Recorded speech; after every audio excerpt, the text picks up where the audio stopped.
Jamaah. Yeah. Oh jamaah. Yeah. Alhamdulillah. Alhamdulillahirrabbilalamin. Masih di Islam itu indah. Dan tema kita hari ini adalah jangan-jangan kamu sering galau karena ini. Boleh tepuk tangannya jemaah? Masya Allah, tabarakallah.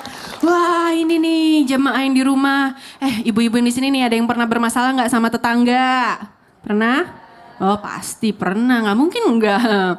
Tapi ini ada nih yang lebih viral nih jemaah. Diteror tetangga 5 tahun. Waduh kayak gimana itu? Yuk kita tonton. Ini kalau sudah mengganggu, laporkan kepada pihak yang berwenang. Betul. Sampai itu RT, RW. Betul. Kalau sudah membahayakan jiwa, laporkan kepada pemegang kendali hukum. Betul. Kepolisian. Polisian. Gak apa-apa. Karena ini dalam Islam itu nggak boleh membahayakan diri. Nah kalau betul. seperti itu sudah dilakukan 2 tahap itu, ya udah pindah rumah. Nah itu KPR belum lunas tapi. Iya juga sih. Karena salah satu bentuk kebahagiaan itu, bentuk orang kaya bahagia itu kalau punya tetangga yang baik. Adem jadinya ya. Adem. Aduh betul. Jadi harus dipikirkan ya kalau misalnya mengganggu boleh pindah gitu. Pindah. Nah ini Ustadz berhubungan dengan tema kita hari ini. Itu kenapa tetangga begitu? Terlalu apa ya, sampah emosinya sepertinya sudah sangat banyak di dadanya. Itu menghempit di dada. Dendam, dengki, membanding-bandingkan. Jadinya seperti itu. Nah ini bagaimana caranya Ustadz supaya kita bisa membuang penyakit hati yang ada di dada. Supaya hati kita tuh bersih dari hal seperti itu. Silahkan tausiahnya Ustadz. Ya, saya suka pertanyaan Betari. Ada yang dengki, ada yang dendam, ada yang sirik, ada yang gangguin. Nah, bukan dianya yang diperbaiki, kitanya. Gimana cara membuang penyakit hati? Kalau orang susah kita baikin, kitanya dulu. Membuang penyakit hati yang ada di dalam. Ada 5 caranya. Zikir. Perbanyak ingat Allah. Amin. Orang yang ingat Allah maka akan hatinya tenang. Ala bizikrillah tatmainnul qulub. Berzikir bu. Daripada ibu duduk-duduk baik, nganga-nganga doang. Nggak apa-apa ibu sambil zikir. Ya. Ya betul. Yang kedua, baca Quran. Dengan membaca Quran pasti enak itu.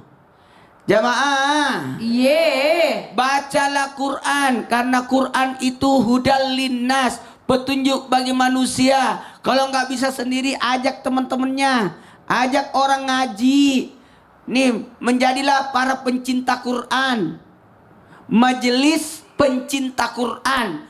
Bagaimana kita bisa mencintai Quran? Bukan hanya membacanya, bukan hanya memahaminya, bukan hanya mengamalkannya, tapi bagaimana kita bisa mencintai Quran, maka kita akan tenang.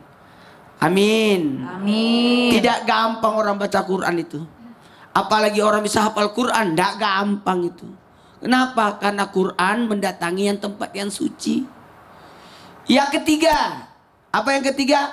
Perbanyak istighfar. Coba, astagfirullah, astagfirullah. Tarik nafas. Tarik nafas baru turunkan. Astagfirullah. Enak itu.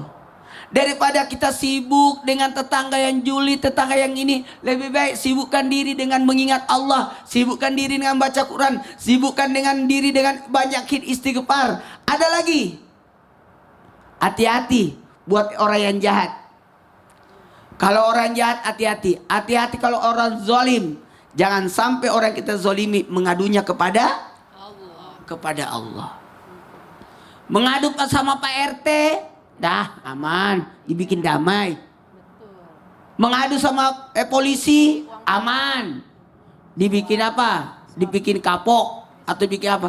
Tapi kalau mengadunya sama Allah, hati-hati. Jangan pernah berbuat zalim. Jangan sampai orang yang kau zalimi itu mengadunya kepada Tuhannya. Hati-hati. Ingat, perbanyak salat malam. Kalau ada masalah seperti ini, perbanyak salat malam. Perbanyak serahkanlah kepada Allah. Dan yang kelima, selain apa tadi Bu? Zikir, apa lagi Bu? Baca Quran. apalagi Bu? Istighfar, apalagi Bu? Salat malam. Satu lagi, carilah orang-orang yang membuat kita bahagia. Cari orang-orang yang membuat kita bahagia.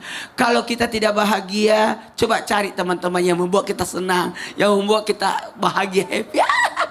Kenapa? Karena itu akan membuat kita jadi baik. Amin. Amin. Makanya sering-sering datang ke pengajian. Betul. Karena di situ ada siapa Bu? Ada ustazanya, Masya ada Allah. ustadznya, ada orang dermawan di situ, Betul. ada orang baik. Kumpulan orang-orang yang Circle baik, yang baik. berada di tempat yang Yang baik. baik. Salah satunya adalah majelis taklim. Tuh, dua, tiga. Majelis Taklim, Taklim. Masya Allah. Tepuk tangan jemaah. Masya Allah. Jadi apa Bu? Tadi Bu ada 5. Yang pertama zikir. Yang kedua membaca Al-Quran. Yang ketiga istighfar. Yang keempat sholat malam. Dan yang terakhir cari teman yang baik. Yang kerjanya nggak ngegosip. Yang kerjanya nggak galau. Yang kerjanya ketawa-ketawa gitu. Jadi kita juga ikutan ketawa-ketawa. Ya Masya Allah, tabarakallah. Nah ini nih.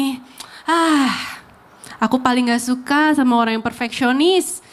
Gimana ya, agak complicated gitu. Tapi ini masalahnya orangnya perfeksionis, tapi suka nunda-nunda. Ya gimana dong ini ceritanya ya. Ini kita langsung tonton aja jemaah, ini dia. Subhanallah, Ya dia Allah. perfeksionis sekali. Iya, Pengennya betul. semua sempurna. Tapi dia juga banyak AIUEO-nya gitu. Iya. Kayak contoh nih ada temen ya, misalkan Iya. dia mau menikah, tapi terlalu pilih-pilih. Otomatis jadi nggak nikah-nikah sampai sudah lampu merah seperti itu. Ada juga yang mau dapat pekerjaan, ingin dapat apa ya, bulanan penghasilan. Tapi kalau milih pekerjaan tuh, waduh syaratnya banyak banget. Ditanya dulu nih gajinya berapa bulanannya. Kerja belum kok udah nanya gaji Masya gitu. Allah, Aduh, iya, Masya iya. Allah. Makanya bagaimana ini caranya supaya apa-apa tuh tidak harus sempurna begitu. Jadi Iya. biar nggak terlalu galau, kurang lebih seperti Siap. itu. Masya Allah. Silakan Bunda. Baik Kak Beta, ya Allah subhanallah pertanyaannya bagus sekali. Izin guru ndak kami Ustadz Maulana Ustadz Syam. Subhanallah pagi hari ini kita sudah banyak belajar, betul Ibu? Jadi jangan galau lagi, nggak penting galau. Ibu sebelah sini galau tidak sekarang? Nggak usah galau ya. Bismillahirrahmanirrahim. Pertama, kalau kita ada sifat nih di dalam diri kita perfeksionis. Nah, naon teh hayang sagala hade gitu tah. Hayang katingali sae. Nah, nya perpi ke pokoknya Maya. Temenang salah, nggak boleh lo sedikit ini nggak bagus, segala dipikirin, pokoknya harus sempurna menurut pandangan dia. Belum tentu kan pandangan kita sempurna, pandangan orang lain sempurna, betul? Jadi dalam hidup itu jangan selalu ingin mencari validasi manusia. Validasi dapat nemu Ustadz Syam. Jadi sekarang yang kita harus cari apa? Ini harus kita cari adalah pandangan Allah. Kalau kita sudah mencari ridho Allah, mencari kasih sayang Allah, mencari kebaikan di mata Allah, nah apapun yang kita lakukan, lakukan. Mau kerja, mau berapapun gajinya, kerja saja dulu. Orang itu akan menggaji lihat kerja kita, betul? Jangan-jangan kita belum dapat kerja karena milih-milih, kata-kata Betari betul. Belum bekerja, mentang-mentang saya lulus ini, berapa gajinya? Jadilah tertunda pekerjaan. Kalau kita mau mendapatkan hasil yang terbaik, nih kayak kita di pom bensin, Bu, Pak, dimulai dari 0, begitu kan? Bekerja juga begitu, mulai dari basic. Mulai dari 0. Gak mungkin sukses itu dalam pekerjaan 20 tahun baru kita bisa sukses, insya Allah. Gak mungkin sebulan bekerja langsung sukses. Gak mungkin kita kerja 2 bulan 3 bulan langsung. Betul Bu? Kecuali perusahaan sendiri, sok mau langsung jadi apapun, mangga. Kalau kita misalkan terlalu perfect, maka kita akan menyesal. Kesempatan tidak akan datang 2 kali. Kalau ada kesempatan sekali, terima dulu. Bagaimana ke depannya? Kerjakan dulu. Hasilnya bagaimana? Kalau kitanya nyaman, kalau kitanya setuju, kalau kitanya enak, lanjutkan. Tapi Tapi kalau misalkan kitanya tidak nyaman atau ada hal-hal yang membuat kita resign atau tidak mau kerja ini, nggak apa-apa, itu jadi pengalaman. Tuh 2 3. Izin Ustaz Maulana ikut 1 2 3. Coba diulang. Pengalaman. Jangan Sekali sampai lagi. pengalaman. Ibu, ilmu itu tidak hanya dalam buku, tetapi dalam kehidupan apapun bisa menjadi ilmu. Betul tidak, Bu? Jangan hanya kita ingin terlihat baik, ingin terlihat hebat. Nggak penting. Nggak apa-apa sekali-kali kita nggak terlihat hebat, jangan galau. Karena apa? Semua akan ada masanya, semua akan ada waktunya. Apa kata kuncinya? Rajin. Orang rajin itu akan mengalahkan orang yang pinter, orang yang cerdas, orang yang jenius. Betul tidak? Bunda belajar enggak mengandalkan kepinteran, tapi keuletan, bukan ulet bulu ya. Mengandalkannya apa? Rajin, tekun. Faham gak faham, bisa gak bisa, kerjakan aja dulu.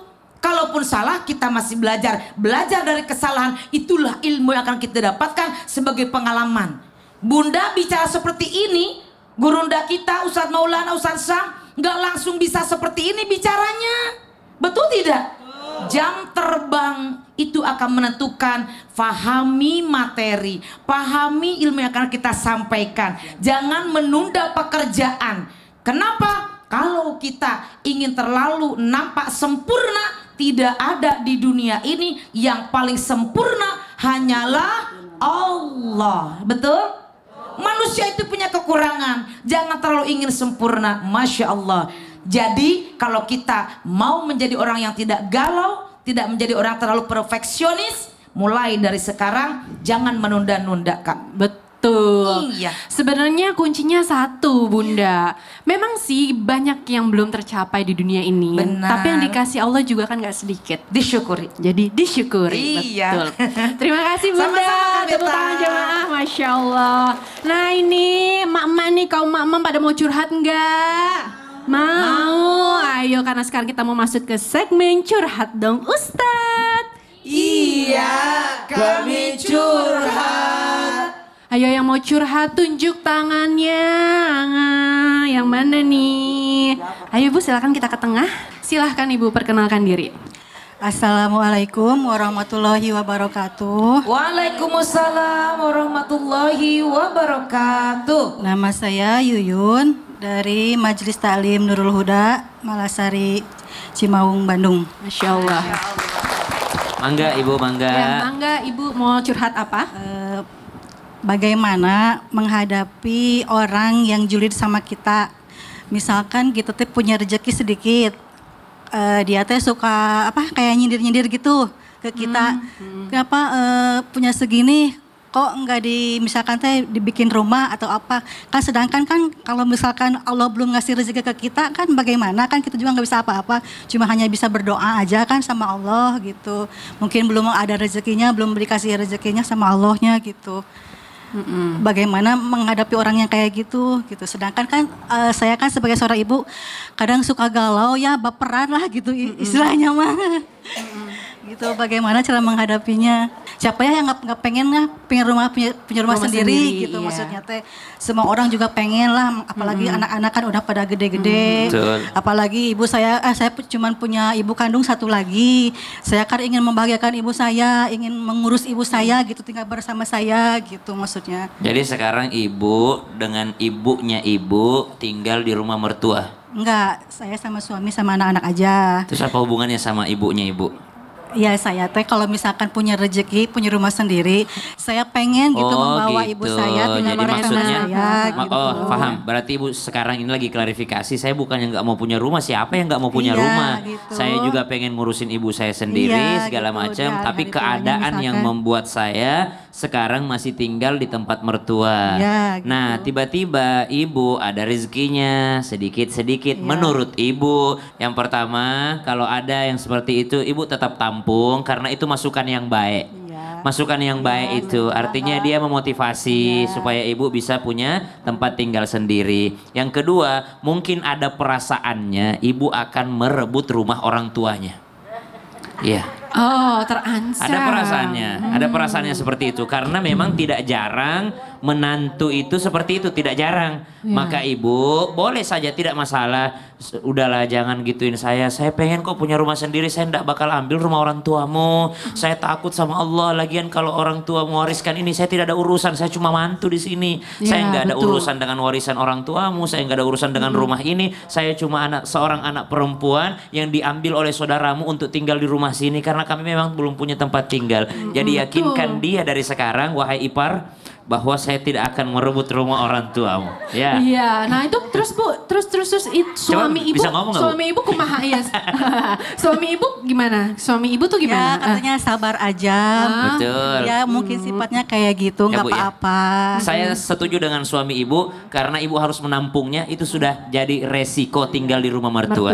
Sudah iya. jadi resikonya. Ibu Betul. berdoa saja. Setiap ibu merasa terzolimi, ibu berdoa. Istighfar. Doanya, ya Allah, kenapa itu orang jujur, tidak usah. Fokus saja doa untuk ya Allah izinkan saya punya rumah sendiri, ya Allah izinkan saya punya rezeki, ya dapat rezeki yang banyak supaya hidup saya tenang, aman, nyaman, ya Allah biar ibadah kepadamu, gitu aja Ya, ibu ya. amin. Sabar-sabar ya bu ya. Masya Allah, Coba sabar-sabar ya Bu. maafin saya ipar gitu. Ya. Teteh, aduh. Masya Allah, jangan kemana-mana ya. Selain satu ini kita akan kembali lagi, kita akan bahas lagi nih. Tetap di Islamitin aja mau jamaah. Alhamdulillah.